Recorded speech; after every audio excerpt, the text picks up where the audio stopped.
गांव की भूतिया कहानी। पीपल के पेड़ का रहस्य।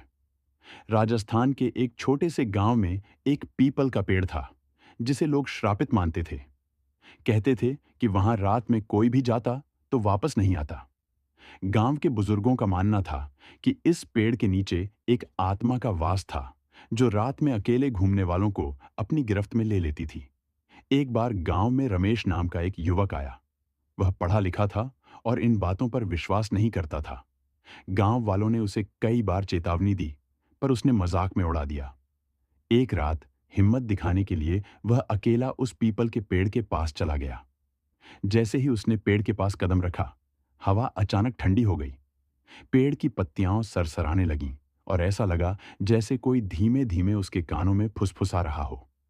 अचानक पेड़ की छांव में एक सफेद साया दिखा, जिसकी लाल आंखें चमक रही थीं। रमेश का दिल जोर जोर से धड़कने लगा। वह भागने की कोशिश करने लगा, लेकिन उसके पैर जड़ हो गए।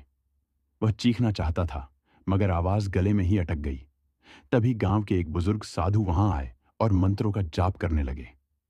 कुछ ही देर में सफेद साया गायब हो गया और रमेश जमीन पर गिर पड़ा। अगले दिन जब वह होश में आया तो उसने गांव वालों को सारी बात बताई। अब वह समझ चुका था कि कुछ रहस्य ऐसे होते हैं जिन पर सवाल नहीं उठाना चाहिए।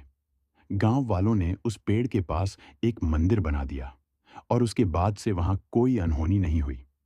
कहते हैं उस पीपल के पेड़ की आत्मा अब भी वहां भटकती है, पर जो भी मंदिर में दिया जलाकर प्रार्थना करता है उसे कोई नुकसान नहीं